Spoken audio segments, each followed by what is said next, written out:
Welcome to Behind the Build. I am your host, Jonathan Jacobs. I had actually started this and I decided to restart it. Why? Because I messed up the name, and I'm just going to be completely honest about that. So today I have with me Brian O'Brien, and he is the principal of Works Office of Brian O'Brien Architect. That was perfect. Nailed it? Nice job. Yes.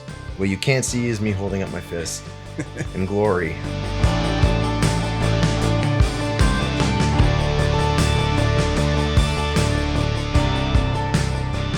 So Brian and I, we communicated about 2 weeks ago from the date of this recording. You'd seen her. I think you had seen the podcast online on Instagram or something, and I subsequently messaged you, and coincidentally end up knowing a bunch of the same people, and we talked about your practice on our first call that probably went longer than you were anticipating. That's right. Yeah. I have deliverables for clients. I can't talk to you. Just to be clear, I have a job. Yeah, let's just do this when I meet you, and invited you to join. And I in the short time that I get to know people, I really like connecting with people. We've talked about that. I'm really appreciative of you coming here. It's great. It is. I appreciate it. Yeah, it's look. I started this medium because we wanted to create an environment where everyone that was really busy designing had an opportunity to be able to get to know each other and what other people are doing. And the dialogue doesn't exist because everyone's just so busy on their deliverables. And then they finish their deliverables and they have to go home and they have to be some form of a coherent parent in some way, maybe, or not. Yes, some form, yes. Right? They have obligations to other things. And so when you and I spoke, it was very apparent to me that you were very, very passionate. As I know everyone is in the design community, but you're really passionate about what you do. Yeah, it's funny that can I say? So the first thing. Yeah. So that there are a series of, and anybody who knows me, I'm sure will either roll their eyes or something, but there are words that I find challenging, and passion is one of them. Okay. And I think because you're right, everybody is, passionate about these things, right? And it's actually sort of one of the beautiful things about working with great contractors is you find people who are passionate about foundations. I mean, seriously, right? And those people are great. But there is this kind of other sort of layer to the work that you're involved in, where you're almost not looking up. It's like saying a fish is passionate about swimming. There's just this sort of layer of existence. And I guess if they came up out of the water, they'd say, wow, I'm really passionate about swimming. What an analogy. So, but that is kind of the sense a little bit, right? And maybe that means I should. Or maybe they're really against being out of water, and they just there are probably many ways to read this. Yes, is this therapy or what is this? So, but that is so. Yes. You tell me when we're done. That's right. Tell me. So yes, but no. Yeah. So I mean, look, I'm one of the other. No, I'm not going to move off that. The reason I say that is because you also have to be able to recognize that you're a fish. Right. Okay. And you've practiced what you do in different places. Right. Your architecture is throughout North America. Yeah. Right. Yes. So I don't think that you can say that it takes a certain individual to be able to understand the characteristics of different places geographically, from a thermal standpoint, based on what you're going to design and the climate that it's in, to be able to have a team, to be able to relocate for all of this, to be able to still maintain and foster the relationships that you had previously, create new ones, create new office, do all of those things. I'm sorry, but that is, I know but that's passion. Fine. We will agree to this. You're right. But there is all of those things are logistics that actually just support the swim, right? Those are all just the logistics that support actually trying to make the building. But there are swimmers out there that only want to focus on doing breaststroke. That's true. Right? That's fair. And how long are we going to do the swimming analogy? I don't know. I mean, we've moved. We were a fish. Now we're swimming. Going. I like it. No, but I'm saying it because that's how I've come in the communications that you and I have had. That's what I've come to appreciate. And we also established very early. When I say very early, I mean about 10 minutes ago, that this is a conversation, and that Right. this is really it's ad hoc. There's nothing in front of me, Right. And we do that because that's how you have the most honest conversations, and what makes for interesting listening. Sure. I think. Agreed. I think you're waiting for me to ask a more interesting question than where we're going. Absolutely. Are you ready? Get to it. Let's get to it. All right, I flipped the page. Brian, where did you grow up? For those that don't know. So I was born in Montana. Yep. Lived in Montana, Wyoming, Nebraska, and then majority of my time was in Kansas. Interesting. So I was in Kansas from, let's say, grade 4 through high school Okay. before I left for university. And why the different locations? My father was a television news anchor, Okay. and we just continually moved up in the news market. So we started in a really small market for him in Montana, and it just kept growing into bigger markets. Interesting. So the whole family would just up and move. So it was, I think, 11 times by the time I was 14. And then we settled in one place from about, from that age, from about 14 or so. And did you maintain relations with like friends that you had made in different cities? And do you still have any of the Not really. Yeah. No, but I think, and I think that for some people that would certainly be a disadvantage, for other people an advantage. I think it just plays differently to different personalities. Yeah. I think I've always appreciated that. I think that gave me the ability to adapt. Yeah. And so, moving to Canada then was just another move in that sense. Yeah, so maybe you're the water.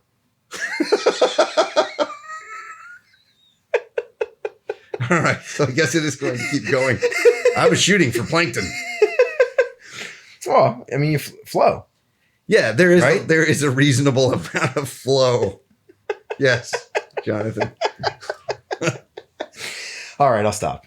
Kansas. So you land in Kansas City, and is this where? Not Kansas City. Sorry, it's because that's the true. only city that you know in Kansas. It's true. I did. You actually I only know the one in Missouri. To be fair, I jumped. It's not even the same one. I know. Go ahead. It's because they share the state line, don't they? That's right. Okay. Yeah. Go ahead. David Hawkins. Okay. Construction manager. Okay. You explained this to me, and here I am failing. Okay. I should have brought water wings.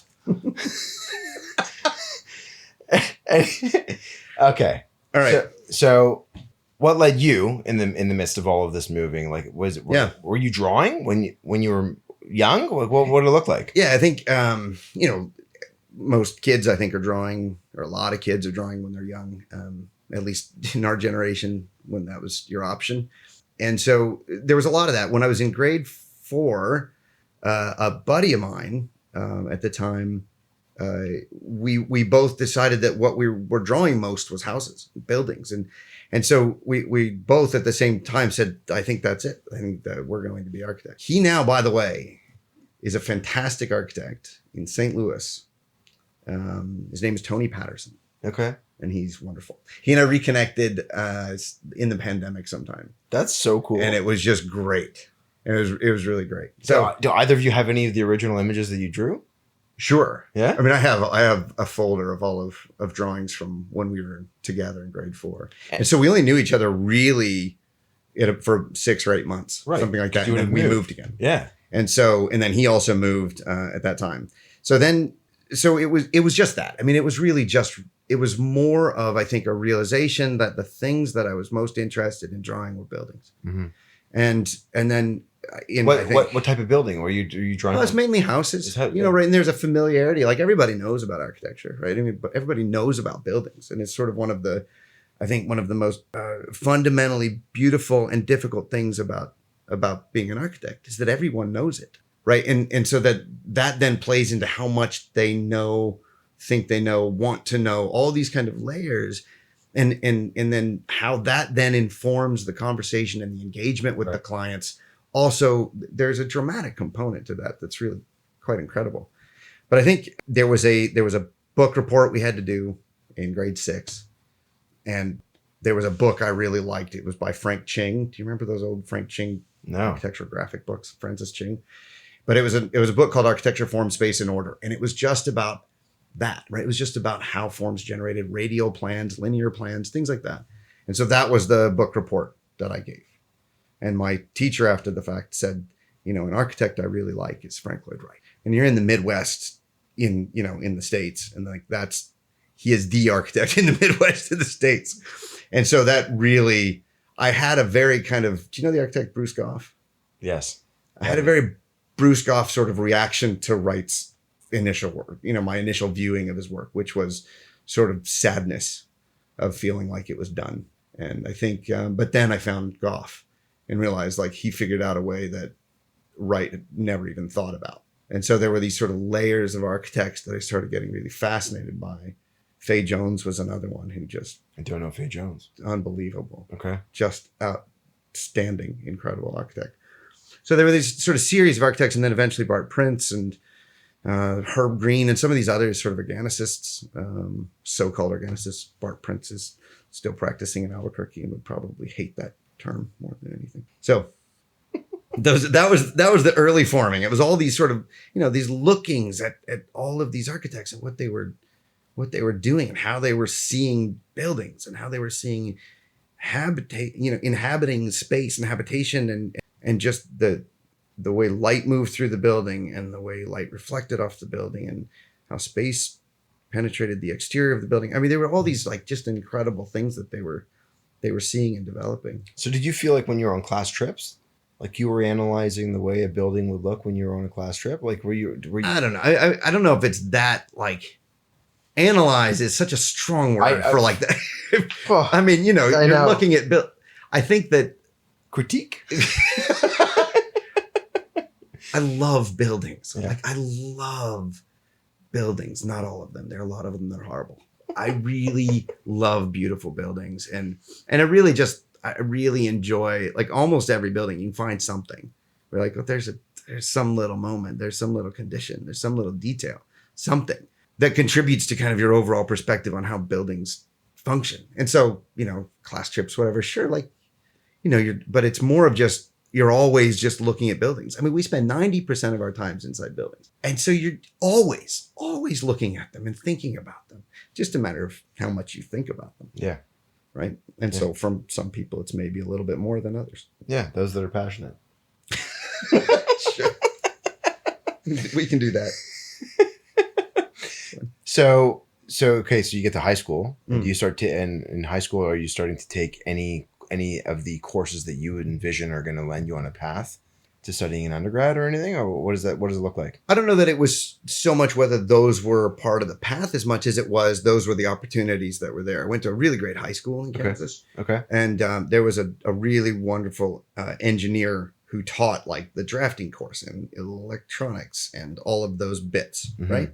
A guy named Harold Bryan, who was just fantastic, amazing human being.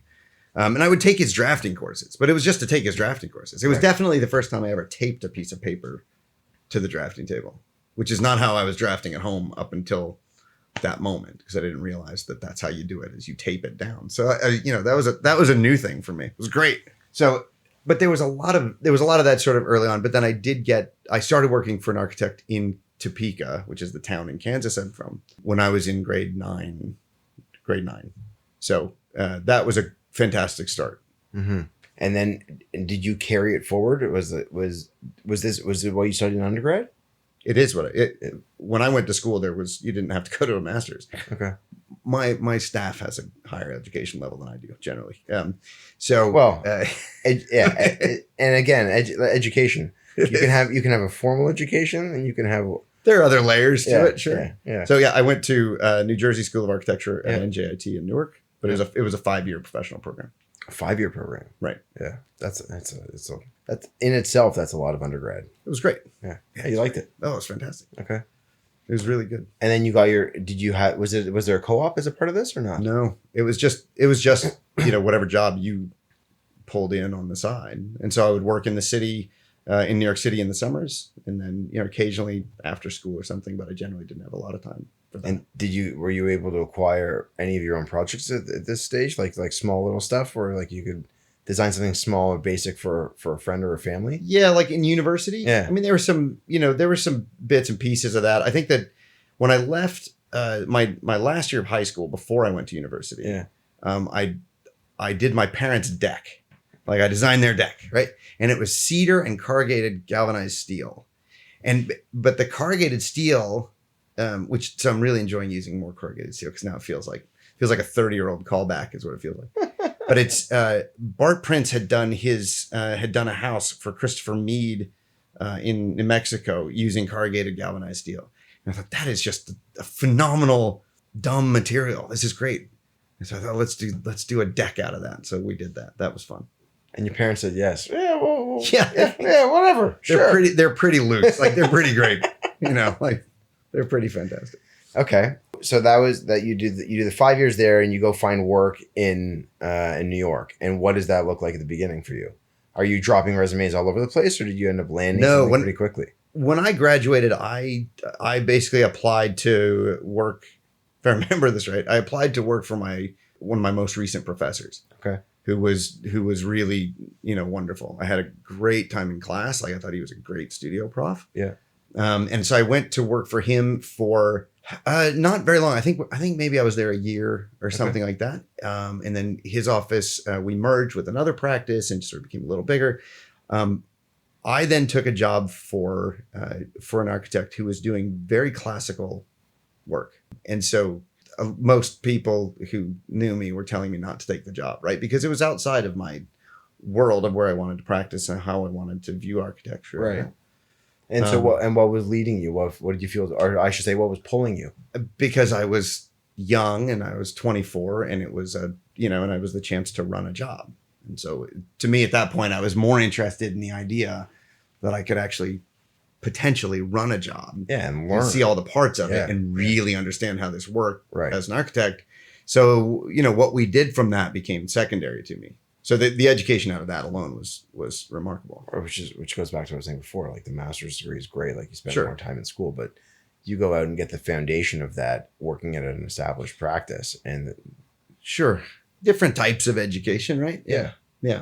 That's wonderful. Look, that's all anything is, by the way, is like, it's just different. Sure. It's different to whatever someone else is doing. I've learned very much from you today, just this afternoon. Oh, God.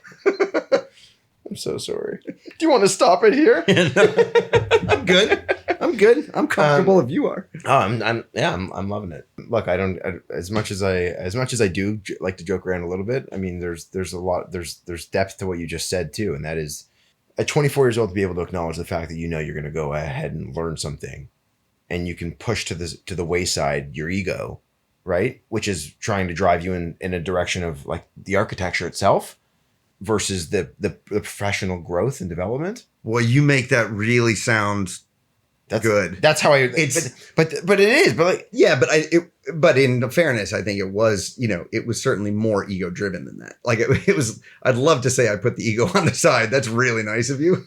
It's great. But I'm not trying to like fluff it up.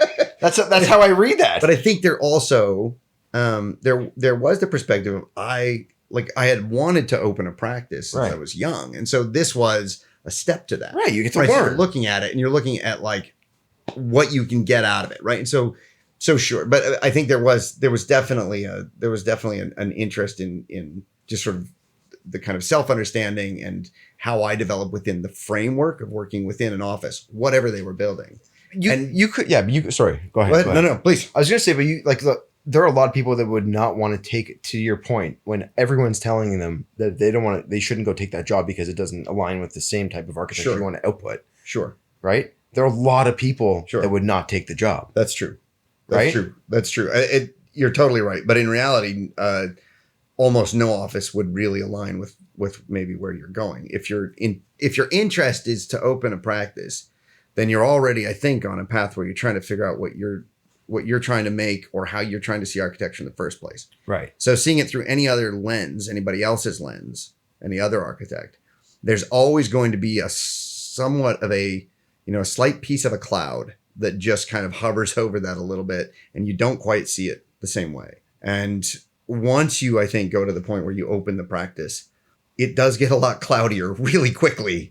But there is a longer term perspective on how you're trying to make your way through that fog, through that cloud, and what it is you're trying to find out of that. And now your only inhibitions are your own willingness to be wrong or to be rejected, right? Because that's going to happen. Yeah. So your willingness to be rejected by a client when you offer an idea that is just awful or they think is awful, or it might actually really be awful, right?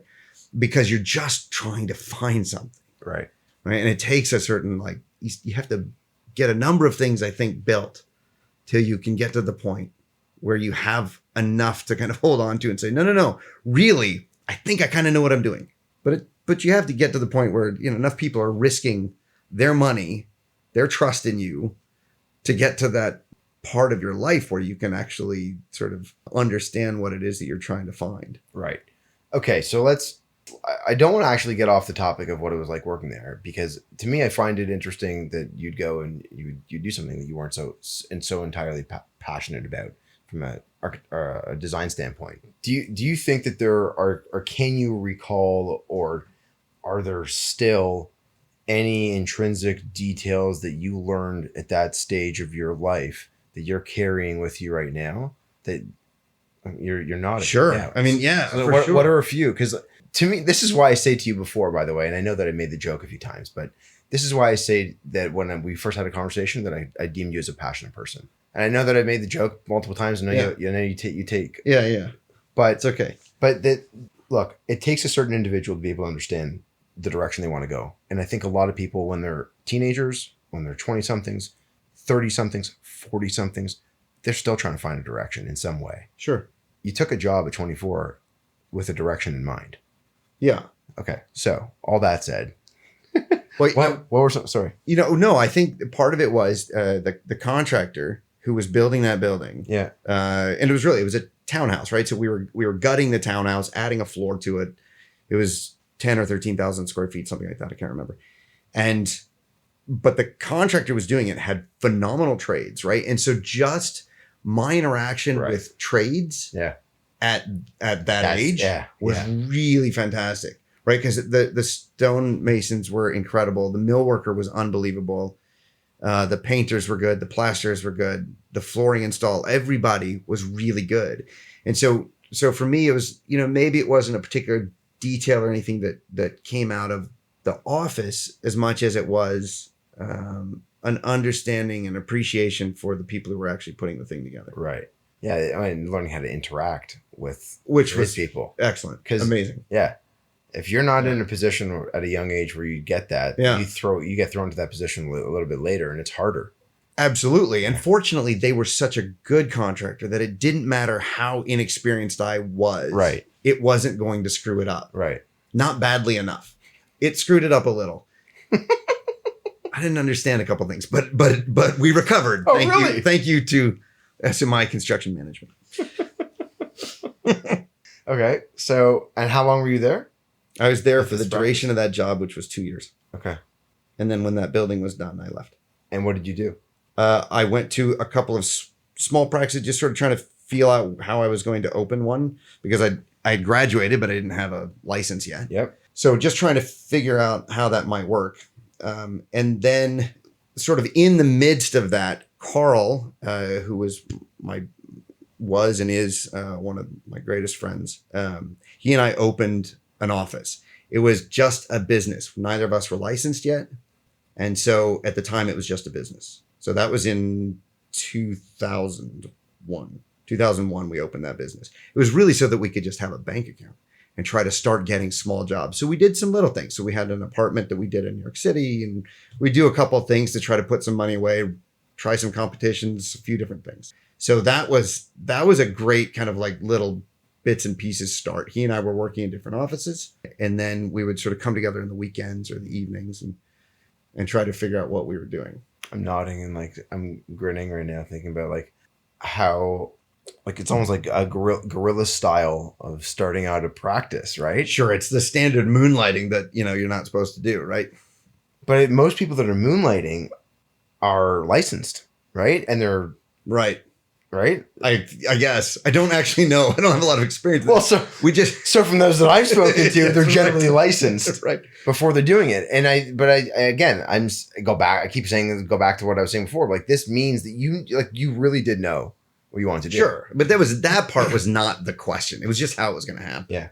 And so, you know, we started doing these things and trying to, you know, do little jobs. And then I was very fortunate that the gentleman who had been the president of Def Jam Music was the gentleman for whom that we had done that house when I was working for the other architect. Okay. So his office called me and they said, we want you to do Atlantic Records offices. What? And so that was their Midtown offices in New York. And so I went in, met with them. I did not have a license. I didn't have a practice. And you say this? Well, he knew this. This was not even like, he didn't care, but he was amazing. He didn't care. And so I called, at the time, I think I had started doing some part-time things for an architect who was a professor of mine in school who I adored and still adore, named James Dart, who now lives in New Orleans. So should we do a little shout out to James Dart? James Dart's amazing. James Dart, you're amazing. So everybody who knows him from our years in school loves this guy. But I was doing a little bit for him, and then I called him and said, "Hey, if I bring Atlantic Records in, can we do this in your office?" And he sort of laughed it off, I think, as sure. So that did happen. We did the offices. The budget was fairly tight because it was sort of put together. It's under Warner Music Group, which is where the president from Def Jam had moved to Warner Music. And so we did Atlantic Records, which is really largely sort of general office space, and then what was called the art loft, which is where sort of a lot of the artwork was done for the albums. So it was sort of 60,000 feet of just office generally, and then like 4,000 or 2,000 feet of like some little space. Interesting. Yeah. So it was a great job. I mean, it was really enjoyable. And so the sort of the relationships that continued to develop out of that have continued to lead to other jobs. We have clients now who I can trace to those jobs. Yeah. I mean, that's pretty cool. It was fantastic. It was another person who was very trusting. Right? Yeah. Yeah. But look, please don't chastise me for this. Wow. But I will say you have to deliver, right? And so he came to you, you had nothing. I'm saying this because I like to fill the space between. I see that. All right. But he came to you, you didn't have a practice. You found the right person to partner with that could allow the combined vision to be able to come to fruition. And you deliver it. And so there's no question that, of course, for the next 25 years, relationships developed then are going to continue to flourish and allow you to have some form of work now. Sure. If you continue to deliver, why would they ever deviate from that? I think that's fair. I appreciate that. I think there's also the deliverables are critical. The communication is remarkably important. And I think underestimated. The value of that, I think, is still underestimated, but of communication. But I think that my perspective on all this is really that you hear all the time, for instance, about how much we are involved in sales, right? And it's the dirty word that architects don't like to talk about. Right? Sales? Yeah. But there is a difference, I think, also between trying to sell something and really just talking about it. Because all of these things, if we're going to sit, when you first contacted me, for instance, sorry, I'm jumping all over. That's okay. Go ahead. When you first contacted me. Yeah. And we were talking about doing this, my response to you was, I love talking about buildings. I love talking about architecture. Sure. That sounds great. Right. And that's all it is. It's that over and over and over. So the client relationships I have that I really strongly value, I don't feel like I'm trying to sell them anything, because all I'm doing is conveying what I think about something. Some of them give more pushback than others. Absolutely their prerogative, and they should do it. Yep. If they want to do it, they should do it. It's just how well suited is that relationship, so that when they push back and then I try to so-called sell them something, all I'm really doing is talking about the architecture. Yeah, so it's interesting because as you're saying this, I'm thinking about like all the different ways that we can take this conversation. Yeah. And one of them, I think, actually is in some way interesting because I haven't really discussed it with many people, is talking about sales in some way. Because there's also an inherent difference between a client that comes to you referred to you by a longstanding client, someone that might have done one or two projects with you, or did one project with you that was, there was time to the build up, time to the construction. They've moved in, they enjoy it, you still have the relationship. And then there's a difference between, and that person that has been introduced to you through your client has an understanding and appreciation for architecture, mm-hmm. versus the person that is introduced to you through that same form of a client and knows nothing And now they're getting their education in architecture from the people that are trying to sell their practice, right? They're completely different projects because you're continually educating someone versus working with someone. Yeah. I've never gone down this road. There's sort of two parts of it that I first think of. Yeah. One is sort of what I was saying before, which is that the sale part of it, the selling part of it, is really just a byproduct of being interested in it in the first place. Yeah. And so there's nothing, there are very few things that really entrap my whole of thinking like a building. I mean, really, and there are other things, but there's a type of relationship that I just feel towards architecture that has just been there for so long. It's nothing sort of, I don't mean this in any sort of there's no kind of pomposity here or anything. It really is just, I feel like I've been thinking about and looking at buildings for such a long time that it is the easiest thing for me to think about and look at and talk about. And so then when I'm doing it with a client and they're wondering why I want to cut a hole through the floor or, whatever it is, it's a very easy conversation. They may not like it, and that's fine, but it's a really easy conversation because I don't feel like I'm trying to sell an aesthetic or a look or any of these words that I think are overused and horrible. It's really just architecture. It's just how you're looking at the thing, right? Well, and how does it make you feel? Yeah. Right? And that it will vary, between me and the client. That's going to be a different kind of feeling, right? And that's just inherent. I mean, that's part of it. That's fine. Yeah. Okay. So, because I think I do want to talk a little bit about the concept of sale and what that looks like. But so you end up partnering with your friend. Yep. You run this practice. Talk a little bit about what that was like. Sure. Running the practice in New York.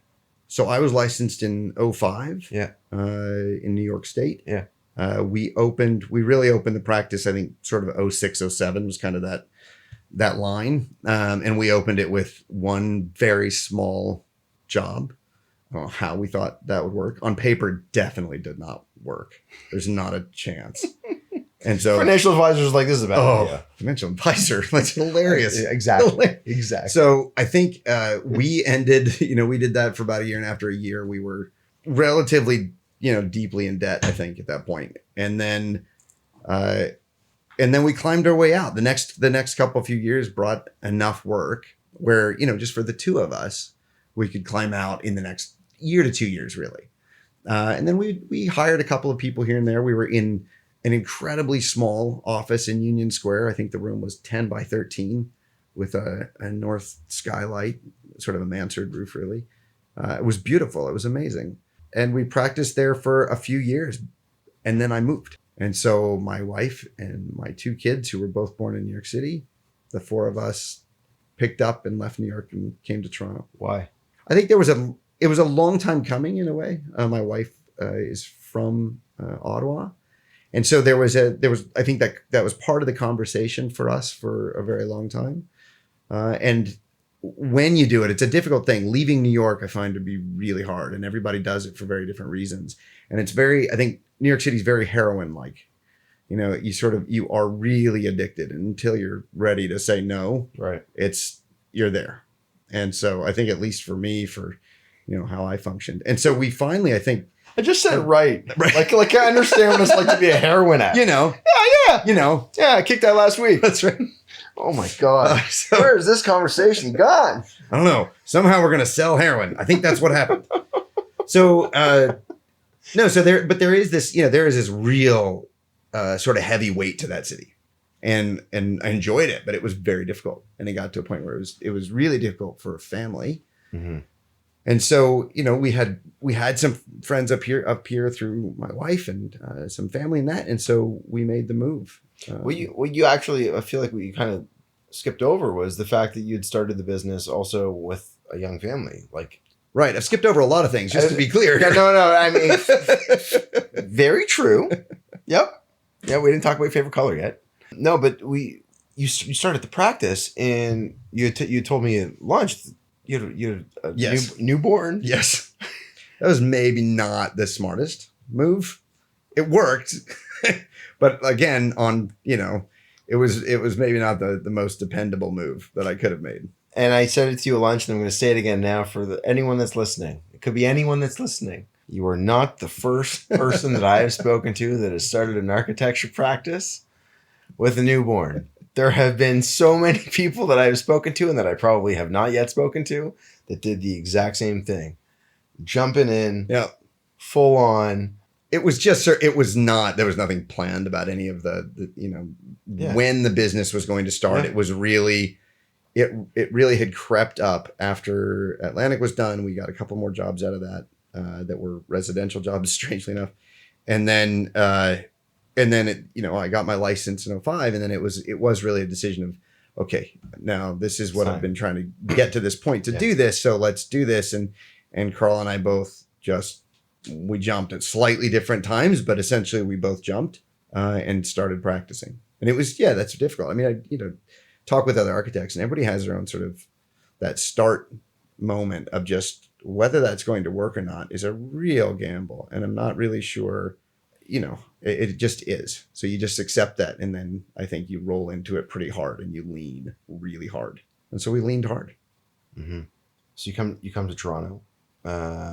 What year was this? 2010. 2010. Okay. So you come in 2010 to Toronto, and you had told me before that you'd brought some of the projects with you. Right. Because I didn't have any projects, and we had no work in Toronto. Right. So it was all just the work that I had in New York. Right. And you established the office, and what does it look like now as like a startup again? That was, your kids are older. Well, they were thankfully. 1 and 3. Oh, so not much older. Right, when we moved to Toronto. It was difficult to do, but again, it doesn't matter. I think that it doesn't matter because you still sort of have that same run. You're still trying to run towards something. You can't see it. You don't know what it is exactly, but it's there somewhere, so you keep running. And it was that sort of sense of just keep running. Right. And so we opened, had no work, just no work in Canada. Yeah. We were working on the jobs in New York until the first jobs in Canada came. And so how did you establish yourself in being able to acquire jobs here? It's the same conversation as the sales. It's all you're doing it's just architecture. Like, it's just the thing that you love talking about and seeing and thinking about. And so early on, the first job was actually it was a scooter shed in East York, but it was a scooter shed. It was for this couple, and the husband, he liked to repair Vespa scooters. Interesting. And so he needed a shed, and I happened to be at his house for their housewarming, and I said, well, why don't you build something like XYZ, whatever it was, I said. And so he said, okay, let's do that. And so that was the first thing, was to get that built. So we got that built. And then at a kid's party, I was talking to one of my son's friends' moms, and she started asking, I think, about buildings or something. And she had wanted to try building something. And so we did. And we built a house in Thunder Bay. And so, and then it just was layers. A new build? Right. It was just a little tiny house in Thunder Bay. Doesn't matter. It was a great little building. To design a foundation. Kind of. It was a turned down clubfoot because that was a lot less expensive than digging. Okay, but it was a good clubfoot. So yeah, but that was great because it was also, I think, for Carl and me, for the practice that we had started and the things that we were both interested in that drew us to each other. Yeah. One of those things was, and I would also heavily cite James Dart with this also, is a real, a sincere, deep interest in the section of a building. And so in particular, when you're working in New York City, you're working in horizontal datum almost incessantly because you're working in other people's buildings. And so you're constantly working in a horizontal, and that rarely gets altered other than a stair, right? That's usually the only moment is you combine two apartments and now you have a stair. There's some sort of vertical component. And I'm sort of going off on a tangent a bit, but not really. So I think there was when I first moved to Toronto, Carl and I got this job at that time, which was to join the 18th and 19th floors of a building on the Upper East Side, New York City, and then with the roof. So it's sort of these 3 layers of 2 independent apartments and then the roof. And it was an incredibly difficult, remarkably challenging job to do. And I mean, through our own doing. I mean, No one made it difficult except we did, because we decided that what we wanted to do was cut a bunch of slots in the building. We thought this will be really interesting. We won't just do the stair. We won't just have the stair as the section. We'll have these other moments that cut through the building. And then it turned out there was this whole zoning bylaw concern with that building that turned out that because of how we were combining apartments, we needed to cut more holes anyway, because we needed to give square footage back to the zoning. Long story short, we cut a lot of holes in the building. It was really exciting. And we were young, and it was, it was challenging. The contractor was amazing. But it was shut down the street, reroute the bus on 79th Street, and pull a crane in. And they had to boom up 12, I think, steel beams to the 18th floor to be able to bring them in, stitch the slab together before they cut the holes so it didn't tear apart. So every now and then I think about that, and that doesn't sit well with me. But why? Because it was frightening then, and then I realized it still exists. But it was fine. It's fine.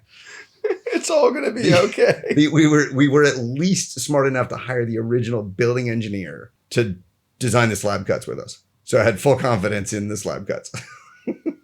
Wow. It's a variety of work. In 5 minutes, we just talked about a scooter ship. That's true. In East York, we talked about the top 2 floors of a building on 79th Street, and we talked about a small cottage in Thunder Bay. Yeah, that is a variety of work. But I guess this is the thing that we were talking about earlier as well, which is, at least at lunch, I think, was that it's all the same, right? Like, it really is all the same. It's a different people, yeah. It's a different context, all those things, but it's still just a mode of thinking about how you engage form and space. That's every time. It's all some version of that.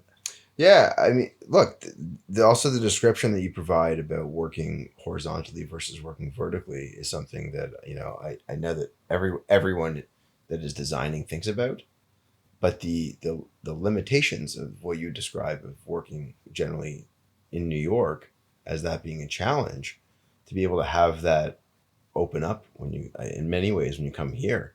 That was a huge difference. Right? So even the little house in Thunder Bay, yeah, this great little sort of sectional cut through the back of the building that stacks a skylight over a void into the first floor. So I think that was a real relief, just architectural sort of relief, to be able to do that and to explore that in different ways. Yeah. And I think that that was sort of the first little moment of that, and then we were able to. Had a great client in the East End who hired us to do essentially to renovate the semi and add a 3rd floor. And in doing that, they were incredibly gracious and, again, very trusting about how do we cut a hole in the building. And so it was the first time that really I'd been able to explore the verticality in a way where light suddenly in a 16-foot wide building on the 1st floor was present through a hole in the ceiling that was under the stair that was in a void to the skylight, right? And so that kind of sectional moment and understanding and paying attention to what the sun's doing and how it's going to come into the building, all of that was able to be was appreciated by the client, right? And at some point, it has to be appreciated by the client or at least accepted. Like, it's like one of the two, right? Well, why am I paying for this? Maybe appreciated later sometimes. Yeah. I don't want to pay for this. So your practice is largely residential, right? Most of it is, yes. Right, and yes. There's a small fraction of it that is what is it commercial, institutional? It's really, we largely do residential because we largely do residential, right? I mean, you do some of that, you get more of that, and even I was saying before, Atlantic Records, the job we got right after that was to do the president's apartment, right? But it was residential, and I have no issues with that. Zero. I absolutely adore the intimacy of residential work. It's incredible. Adding to that other parts is really enjoyable, right? And so we did a fire station a few years ago under and with Chris Kabinga from Thomas Brown Architects. And Chris is, he does largely EMS and fire. And I was really, really fortunate to do that with him. He and I are good friends, have a lot of conversations. And despite the fact that we work in very, very different sectors of architecture generally, our conversations are like pretty similar. Like we have very, very similar pieces of the whole dialogue that relate to each other, Right. despite the fact that they're in different worlds. So tell me, what does the practice look like at this stage now? So like how many staff do you have? What do the roles look like? Yeah. So we're small. There's 4 full-time, 1 part-time, and me. Yep. And the roles, I think the roles generally speaking are there's me and then there's everyone else. And so there's not a particular hierarchy of any kind. I think there's only a sort of hierarchy in terms of there's maybe a little more experience with one person than with another. Right. And that's just sort of inherent in how it functions. But everybody is essentially doing the same thing. So everyone is on about 3 jobs or something like that. Okay. So there's a little overlap. 2 people might be on one particular job for one reason or another. And that does change and evolve a little bit. So you're typically looking at somewhere between 12 to 15 jobs. Yep. Yeah. Yeah. That's about where we're sitting roughly. Yeah. Yeah. And it's comfortable. It's manageable. Like you can still hit your deliverables. You don't feel like you're always behind. No, I always feel behind for sure. I mean, Okay. That's not like always. I always feel like I'm not quite doing it yet. So even though, I think that in general, the office, me, everybody else, I think the office generally does a good job of communicating with clients and with contractors, and in communicating, I don't just mean the sort of emails and that, but also just how we convey the architecture that we're interested in building, and that's to both parties, and obviously communicated very differently to both of those parties. But I think that is one of the things that I enjoy about how the office functions, is that I think we have a lot of attention that we put towards how we communicate the architecture to the people outside the office. Okay. I kind of feel like one of the unsung heroes of your life is your wife. Yes. Because I have no idea who she is, but like what a powerful woman she must be to be able to go ahead and pursue this alongside you. Get closer to her family, come to Toronto. Yeah, I mean, I think there's the family support factor in general. Yeah. I think is I can be remarkably myopic in terms of my own kind of where my own interests lie and sort of how I see things. And I think that the support factor, my wife and my kids, is pretty remarkable, right? And I certainly, I think how I address that or don't address that, I think that's a difficult one to handle sometimes because the myopia is sometimes so strong and overpowering. Yeah, because it's been there for so long, it's a difficult thing to dissuade, right? To sort of tell yourself to put it aside. But yeah, absolutely. So. How is she like from a professional standpoint? Does she also works? She does, yeah. And what does she do? So she does. She works in without saying like names of yeah. She works. She does like interior decor product. Okay. Work. Okay. And so has it been easy for her as you've moved to be able to find or like transfer or do other things? Yeah, I mean, well, like she's bright for one, right? So it's just and she's incredibly malleable. Right? She can sort of navigate and find her way through things quite well. Mm-hmm. And so she took some time off when we moved to Toronto and spent that time, raising the kids, like getting really rooted. Putting a lot into that while I was working. And so it was, it's difficult for any family trying to do it one way or another. And its level of success is just sort of, I think that varies probably pretty dramatically. Mm-hmm. But, the kids are great and one's in university now. And, you were telling me you're moving the oldest. Moved him in, and that was great. I mean, that was fascinating. Yeah. Really seemed strange, but yeah, it was right. Great. Really great. Like so when we were talking about that and how I just saw some, my nephew, my oldest nephew go off to university. I'm like, how are they that old? Yeah. That was a hard one. Both of my kids have worked for me now for one summer each, which was really great. It was really fun. Neither of them has any interest in architecture, or at least in it as a discipline. I think they both fortunately can appreciate a good building.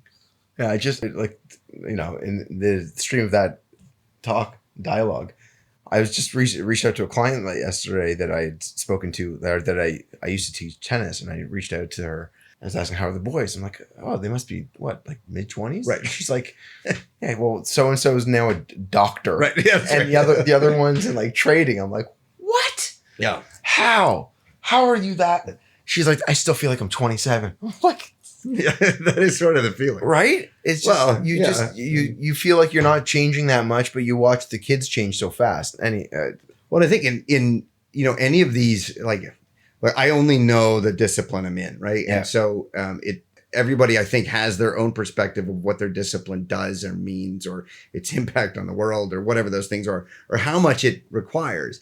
And so I would say that coming out of university in the late 90s, so I was 95 to 2000 was when I went to university. Coming out of university then, that still essentially that time period harkened to the depths of what studio could mean in architecture. And so it was all-nighters nearly every night. I didn't have an apartment for a number of months. I just didn't get one. I just slept in the studio. I mean, there were all those things, right? And this was not completely out of sorts. And so it is nowadays.